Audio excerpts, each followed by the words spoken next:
대림절, 거듭 말씀드리지만 기다릴 때 이말림 절기절자, 예수님의 오심을 기다리는 절기, 성탄절 전 4주간을 대림절이라 그렇게 표현합니다. 3, 4세기 갈리아와 스페인 지역에서 이런 대림절이 시작되었고 6세기에 교회력에서 교회의 절기로 정하여 오늘까지 내려오고 있습니다. 예수 그리스도의 탄생을 기뻐하고 다시 오실 예수 그리스도의 재림을 기다리는 의미가 대림절의 가장 중요한 의미입니다. 중세 때는 예수님이 다시 오신다, 심판주로 오신다고 생각해서 심판받지 않으려고 하면 내가 금욕, 금식, 고행을 함으로 스스로를 회개하는 그런 절기로 쭉 지켜왔었는데 종교개혁이 있고 난 이후에 아니다, 구원받은 우리에게는 영원한 희망과 평화와 참된 기쁨과 사랑을 전하시러, 사랑을 주시러 오시는 분이기 때문에 기쁨과 즐거움의 희망의 절기로 지키기 시작했습니다. 소위 영어의 어드벤트라고 하는 이 대림절의 절기는 라틴어에서 오다라는 아벤투스라는 단어에서 왔습니다. 예수 그리스도의 재림, 희망과 기쁨 속에 기다리는 시간이지 결코 심판을 두려워할 필요가 없습니다. 어떤 사람에게 예수 그리스도를 구주로 영접하고 주님으로 고백한 사람들에게는 재림이 기쁨의 절기요, 축복의 절기요, 우리에게 큰 평안과 화평과 사랑을 주시는 그런 재림인 줄로 믿습니다. 그러나 예수 그리스도를 알지 못하는 사람, 그들에게는 두려움의 대상이 되고 종말이 오니까 내가 심판을 받는다는 굉장히 공포스러운, 그래서 속죄를 위한 고행을 하고 어려운 일을 감당하는 그런 일들로. 그러나 사랑하는 성도 여러분, 우리의 고행으로, 우리가 어떤 노력으로 구원받는 게 아니라 예수 그리스도의 십자가의 대속적 죽음을 믿음으로 말미암아 구원받는 하나님의 자녀 될 줄로 믿습니다. 교회력에서 이 대림절이 한 해의 시작입니다. 우리 교회는 11월 말로 회계년도가 끝나고 이미 새 회계년도에 들어섰습니다만 11월 30일 성 안드레의 기념일로 지키고 새해를 맞이하는 것, 그것이 절기입니다. 가장 중요한 대림절의 의미는 문자 그대로 기다리는, 임하여 오시는, 다시 오시는 주님을 기다린다, 그런 기다림이라고 말할 수 있습니다. 기다려 보셨습니까? 공항에서, 기차역에서, 버스터미널에서 누가 오신다는 손님을 기다려 본 사람들은 기다리는 이들의 마음을 이해합니다. 기다림은 설렘입니다. 기다림은 초조함이 있습니다. 또 만나는 반가움도 있고, 한편 제가 기다리고 있는 그 사람이 왔을 때 아들을 기다린다, 애인을 기다린다, 가족을 기다린다, 친구들을 기다린다, 그 기다리는 사람을 위하여 준비한 선물이라든지 우리의 마음의 태도가 있다는 겁니다. 대림절의 의미를 네 가지로 간단하게 정리하면, 첫 번째, 하나님의 아들 예수 그리스도의 성육신, 하나님이 육신을 입고 이 땅에 오심을 온 세상에 전하는 데 있습니다. 두 번째, 예수 그리스도 하나님의 아들을 기쁨으로 환영하고 영접하여 그분을 우리의 구주로, 우리의 주인으로 모셔드리는 겁니다. 세 번째, 우리 주님 예수 그리스도를 맞이하기 위하여 몸과 마음과 영혼까지 성결하고 거룩하게 잘 준비하는 준비의 개념이 있습니다. 마지막 네 번째, 예수 그리스도의 재림을 기다림이라고 하는 기다림, 다시 말하면 계속 강조되고 있는 기다림입니다. 하나님의 말씀인 성경은 기다림의 책입니다.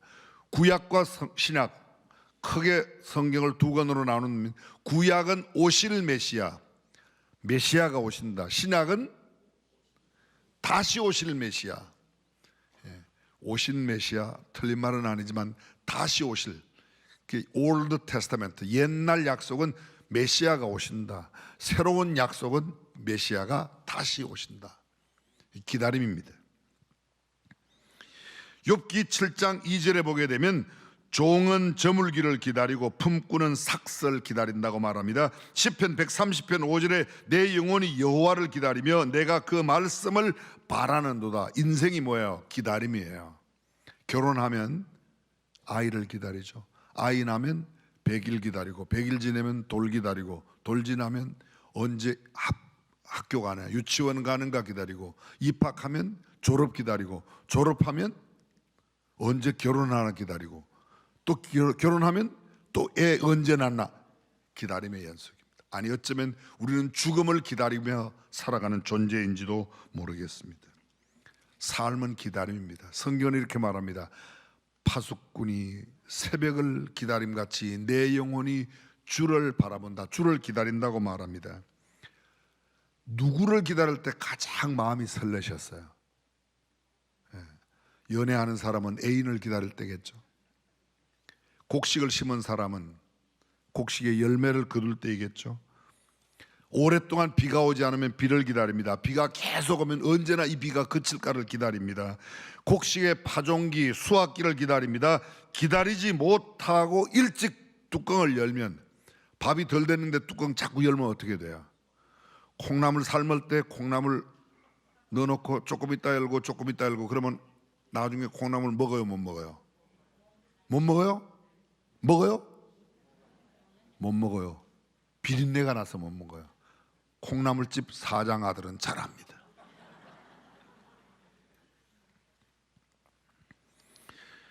때를 기다렸다가 그때에 열어야 됩니다. 그렇습니다. 익기 전에 미리 따낸 과일, 풋과일, 그렇게 맛이 좋지 않습니다. 일상의 삶에 기다림이 없이 제대로 이루어지는 게 하나도 없습니다. 우물에 가서 숭늉 찾는 조급함, 그건 신앙의 자세에 결코 맞지 않습니다. 사랑하는 성도 여러분, 저와 여러분들이 때를 기다리고 하나님께서 약속하신 그 약속을 믿는다면 그때까지 기다릴 줄 아는 신앙인으로 살아가시기를 주님의 이름으로 축원합니다. 그렇습니다. 아브라함이 한때 이 기다림을 실패했습니다. 하나님은 약속하셨습니다. 내가 너희 안에 사라로 말미암아 내 자손을 하늘의 별처럼 바다의 모래처럼 주시겠다고 약속하셨는데 그거 못 기다리고 자기 여주인의 아내의 여종, 몸종을 들여갖고 아들을 낳았습니다. 그 아들의 후손들이 지금 현재 일으키고 있는 하마스와 이스라엘 전쟁, 중동과 이스라엘 간에 일어나는 전쟁이 바로 그때 기다리지 못한 아브라함의 한 번의 실수가 수천 년이 흘러가도 역사의 비극을 만들어내는 겁니다. 기다림은 우리에게 얼마나 중요한지 모릅니다. 산모는 잉태한 후 출산을 기다리는가 하면 이미 말씀드린 대로 농부는 씨를 심고 추수할 때를 기다리게 되어 있습니다. 기다림은 멈춤의 시간이 아니고 준비의 시간입니다. 기다림은 낭비의 시간이 아니고 창조의 시간입니다. 기다림은 고통도 따르지만 가슴 떨림과 환희가 있는, 설레임이 있는 소망의 시간입니다. 기다리는 자에게는 희망이 있습니다. 기다리지 못하는 조급증 때문에 인생을 망치는 경우 어디 한두 번이 아닙니다. 아브라함이, 모세가, 유다가 기다리지 못하여 어려움을 당하였는가 하면 기다렸을 때 그들에게는 하나님의 놀라운 축복이 주어졌습니다. 조앤 롤링, 해리포터 출판하기 전에 글을 써서 출판사를 찾아갔는데 12번이나 거절을 당했습니다. 여러분이 잘 아시는 바람과 함께 사라지다 마가렛 미첼, 신문 기자였지만 사고로 다리를 잃어버렸습니다. 10년 동안 병상에서 소설을 열심히 썼습니다. 책을 내기 위하여 3년 동안 무려 13군데의 출판사를 찾아갔습니다. 근데 받아주지 않았습니다. 14번째 갠신이 받아주었습니다. 뿌리 영화 아시죠? 쿤타킨테가 나는 도대체 어디서 왔는가, 자기의 뿌리를 찾아가는 이 뿌리, 루트라고 하는 이 소설을 쓴 분이 알렉스 헤일리입니다. 8년 동안 이 뿌리라는 소설을 100번 고쳐 썼답니다. 꼭 101번 내야 여러분들은 놀라죠, 그죠? 100번이나 고쳤습니다. 순간에 나오는 게 아닙니다. 아브라함 25년을 기다렸습니다. 모세 40년을, 명작은 기다림의 산물입니다. 베토벤은 최소한 하나의 곡을 12번 이상 고쳤었다고 말합니다. 우리가 잘 알고 있는 하이든의 천지창조 무려 800번을 고쳤었다고 말합니다. 레오나르도 다빈치가 그린 그림 가운데 최후의 만찬, 지금 밀라노에 있습니다. 밀라노에 그 그림을 스케치를 2000번 이상 했대요. 2000번 이상 했대요. 한두 번 그려보고 안 된다고 버리는 거는 화가가 될 자격이 없어요. 그 유명한 레오나르도 다빈치, 그렇죠? 지금 현재 그림 시장에 나오지 않았지만 나온다면 다빈치의 모나리자가 가장 유명한, 가장 비싼 그림이 될 거라고 그러는데, 밀레의 만종이 대한민국에 와서 6개월 동안 예술의 전당에 전시를 했습니다. 대한민국에 그림 경매하는 사람들, 그림에 관심 있는 사람들이 이 그림이 시장에 나오면 얼마나 될까? 약 1조 정도 된다고 그랬어요. 그렇죠. 1조 정도 되니까 조금 놀라요. 그래도 안 놀라는 사람이 훨씬 많아요.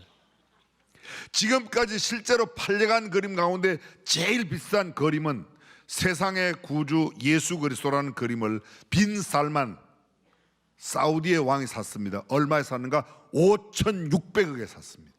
지금까지 거래된 그림 가운데는 그 그림이 제일 비싼데, 밀레의 만종은 1조 정도 된다고 그러고, 레오나르도 다빈치의 모나리자라는 그림은 약 40조가 된다고 합니다. 우리가 굉장히 크신 분들이 많이 오셔갖고 40조 되니까 조금 놀라요. 이제 예수님 성천하시기 전에 이렇게 말합니다. 갈릴리 사람들아, 어찌하여서 하늘을 쳐다보느냐? 너희 가운데서 하늘로 올려지신 이 예수는 하늘로 가심을 본 그대로 오시리라. 그분의 오심을 기다리라고 말합니다. 갈라디아서 6장은 말합니다. 우리가 선을 행하되 낙심하지 말지니 포기하지 아니하면 때가 이름에 거두리라. 때가 이르러야 거두게 됩니다. 그때까지는 기다려야 됩니다. 희망은 기다림이란 구체적인 행동을 통해 열매 맺는 겁니다. 재림에 대한 약속을 희망으로 삼고 기다리면 반드시 우리 주님은 다시 오실 줄로 믿습니다. 기다린다는 것, 오심에 대한 준비 과정이 요구되는 겁니다.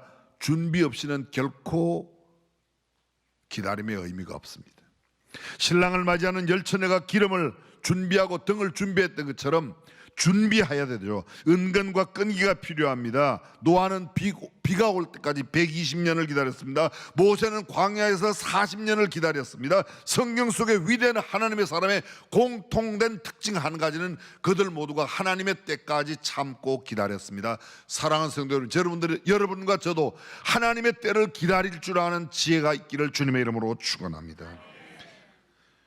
모세는 외로운 광야에서 사명을 다하는 목마름으로 40년이나 기다렸습니다. 요셉은 상처와 억울함으로 얼룩진 13년의 세월 동안에 노예에서 출발해서 가정총무가 되고 총리 대신이 되기까지 어려운 역경의 세월을 기다려야만 했습니다.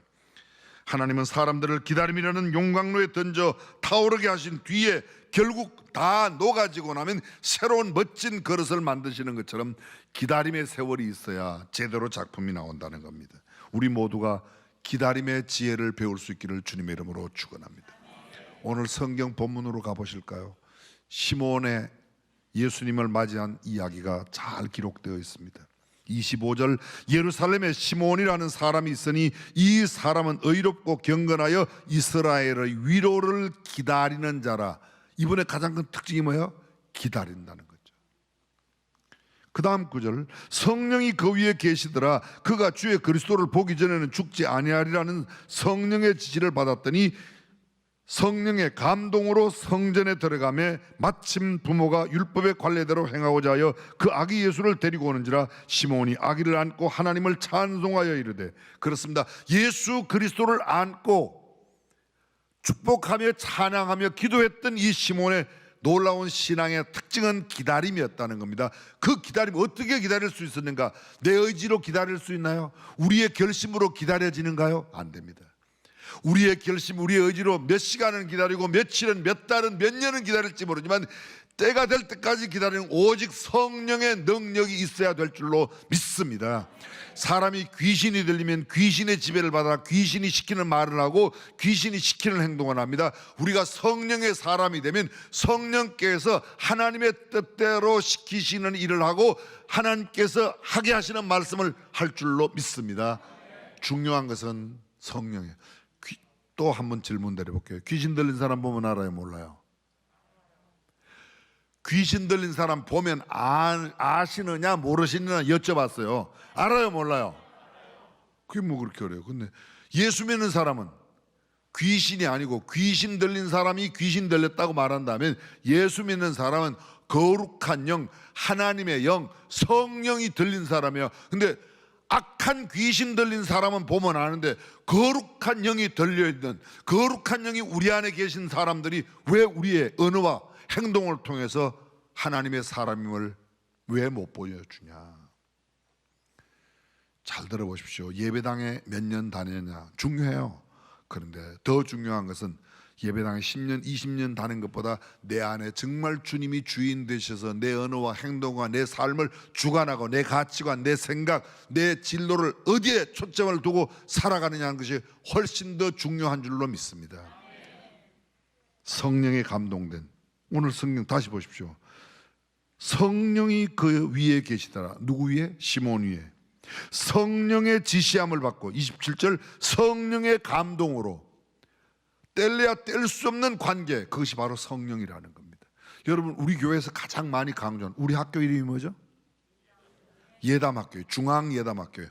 중앙은 중앙교회고 예담은 예수님을 닮는다. 예수님의 뭘 닮아요? 우리가 흔히 말합니다. 예수님의 말, 예수님의 행동, 예수님의 생각, 예수님의 삶의 태도, 예수님께서 행하신 일을. 근데 예수님의 일은 다 한 가지로 딱 결론이 납니다. 예수님 성령으로 잉태되셨습니다. 성령의 능력으로 태어나셨습니다. 성령으로 가르치셨습니다. 성령으로 기뻐하셨습니다. 성령의 능력으로 다시 오실 겁니다. 성령 없이 예수님 생각할 수 없습니다. 예수님, 성령님, 하나님은 삼위일체 한 분이신데 함께 항상 성령이 동행하셨습니다. 하물며 하나님의 아들 독생자 예수 그리스도가 성령의 능력으로 사셨다면 거칠고 험악한 죄악 세상에 살고 있는 저와 여러분들이 성령의 능력이 아니고 우리의 지식으로, 우리의 의지로, 우리의 결심으로 아닙니다. 성령의 능력으로 살아가는 저와 여러분들이 되시기를 주님의 이름으로 축원합니다. 그 성령의 능력이 그에게 임하니까 그가 어떻게 해요? 경건한 삶을 살 수 있었어요. 경건이 뭐예요? 하나님과 사람 앞에 부끄러움이 없는 삶, 그게 경건이라는 단어의 뜻입니다. 예루살렘에 시몬이라는 사람이 있으니 이 사람이 의롭고 경건하여, 그렇습니다. 의롭고 경건하여. 성경책 속에 사람 이름이 약 5만 명이 들어있어요. 딱 극명하게 두 대조를 이루고 있는 그룹이 있습니다. 한쪽의 사람은 의로운 사람이고 한쪽의 사람은 불의한 사람입니다. 한쪽의 사람은 성령의 사람이고 한쪽의 사람은 악령의 지배를 받는 사람입니다. 한쪽에 있는 사람은 경건한 사람이고 한쪽에 있는 사람은 경건치 못한 사람입니다. 시몬이라는 사람은 의롭고 경건한 사람. 의롭다고 표현된 사람 그렇게 많지 않습니다. 25절 예루살렘에 시몬이라는 사람이 있으니 이 사람은 의롭고 경건하여 이스라엘의 위로를 기다리는 자라. 그렇습니다. 누가 참 위로가 되시냐? 무엇이 우리에게 위로냐? 세상에 많은 사람들이 돈이라고 생각하고 권력이라고 생각하고 힘이라고 생각합니다. 잠깐만요. 원고에 없는 이야기 한마디만 하겠습니다. 저는 선거를 자주 했으면 좋겠어요. 한 2달에 한 번씩 했으면, 그러면 2달에 한 번 정도 하면 그냥 선거 때마다 여당 야당 할 것 없이 예배당에 다 오시거든요. 우리 의장님은 선거 안 하시죠 이번에? 투표는 하셔도 출마하시는 건 아니에요. 이미 의장님이니까. 근데 이제 4월 김영진 의원님은 또 출마하실 거 아니에요, 그죠? 확실하게 여기 이렇게 표가 많아요. 저는 누가 자보고 그래요. 고 목사는 상당히 야당적인 기질이 있다. 어떤 사람은 저보고 극우 여당이라고 그래요. 저는 여당도 아니고 야당도 아니고 예배당 당원입니다. 예배당은 신앙생활 열심히 하고 성경적 가치로 살아가는 사람, 인간적으로 말하면 어른 알아보고 앉을 자리 설 자리 구별을 할 줄 아는 사람들이 제발 국회의원도 가고 시의원 도의원도 가시고. 여기 아멘 진짜 맞아요. 저는 이 대목이 아멘 나와야 돼요. 지금 너무 세상이야. 성령의 사람이 그런 사람이야. 시몬이 성령에 감동되어 성령의 지지를 받고 성령이 그 위에 있다. 사랑하는 성도 여러분, 우리가 아무리 죄인이라 할지라도, 우리가 아무리 사악한 사람이라 할지라도 성령이 우리 안에 거하셔서 거룩한 하나님의 사람이 되면 성령의 능력을 따라 경건하게 살 수 있습니다. 의롭게 살 수 있습니다. 남에게 베풀고 나누어 줄 수 있습니다. 성경이 이렇게 말합니다. 그가 사모하는 영혼에게 만족을 주시며 줄인 영혼에게 좋은 것으로 주신다. 우리에게 가장 좋은 성령님, 우리가 사모하고 우리가 모셔드리면 성령이 우리 안에 거하셔서 우리도 그렇게 거룩한 사람, 아름다운 사람으로 살아갈 줄로 믿습니다. 에베소서는 이렇게 말합니다. 술 취하지 말라. 이는 방탕한 것이니 오직 성령으로 충만함을 받아라. 아멘. 성령 충만해. 술 취한 사람은 술이 시키는 말을 해요. 그걸 전문 용어로 주사라고 그래요. 그죠? 했던 소리 또 하고 했던 소리. 그걸 깰 때까지 계속 하는 겁니다. 이 주사에. 성령의 사람은 내 말 하지 않습니다. 내가 가진 지식, 경험 이야기하지 않고 성령이 시키는 하나님의 말씀, 거룩한 말씀, 깨끗한 말씀, 성별한 말씀을 말하는 줄로 믿습니다. 보십시오.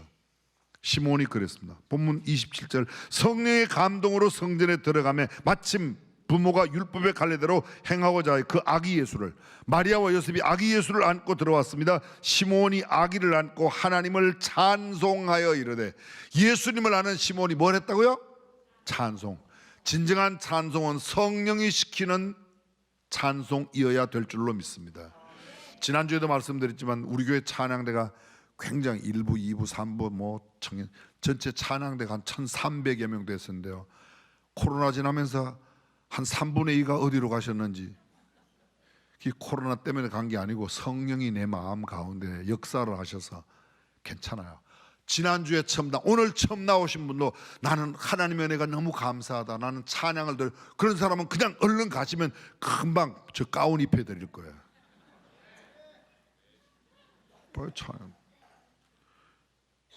너 교회 나온 지 몇 주 됐다고 벌써 찬양대하냐? 뭘 모르는 사람이 하는 소리예요. 하나님 앞에 감사와 감격이 넘치는 찬양을 드리는 사람은 누구라도 찬양대 가도 괜찮습니다. 오늘 성경 시몬의 찬양, 성령의 감동으로 지시함을 받고 예수를 안고 찬양합니다. 마지막 한 가지, 시몬의 삶의 기다림의 가운데 하나는 소망을 갖고 있어요. 기다림, 소망이에요. 29절, 주제여 이제는 말씀하신 대로 종을 평안히 놓아 주시는도다. 요 구절 앞에 뭐예요? 내가 예수 그리스도를 만나기 전에는 죽지 아니하리라고 지시함을 받았는데 예수님을 안게 되었어요. 요새 우리말로 옮겨볼게. 한국말로, 나 이제 죽어도 여한이 없어. 그냥 집이나 한 칸 있으면 나는 그냥 죽어도 여한이 없다. 그 집에 목숨 걸 필요 없습니다. 돈이라도, 돈벼락이나 한번 맞아봤으면 그냥 나 죽어도 여한이 없겠다. 그 돈벼락 맞아 죽거나 그냥 죽거나 죽는 건 죽는 거니까 그 좋은 거 아닙니다. 사랑하는 성도 여러분, 예수 그리스도를 만남을 그의 소망으로 살았던 시몬처럼 우리도 주님의 재림을 사모하며 살아가는 성도들이 되시기를 주님의 이름으로 축원합니다. 주제여 이제는 말씀하신 대로 종을 평안히 놓아 주시는도다. 이제 나 괜찮습니다. 예수 그리스도로 말미암는 참된 평안과 참된 기쁨이 있는 사람 생명에 연연하지 않습니다. 생각해 보십시오. 돌에 맞아 죽어도, 순교를 당해도 그들이 기꺼이 그들의 생명을 내놓을 수 있는 것은 이 육신의 생명보다 더 귀한 것을 발견한 비밀이 있는 줄로 믿습니다. 이 비밀을 알고 주님의 재림을 사모하며 기다리는 저와 여러분 모두가 되시기를 주님의 이름으로 축원합니다.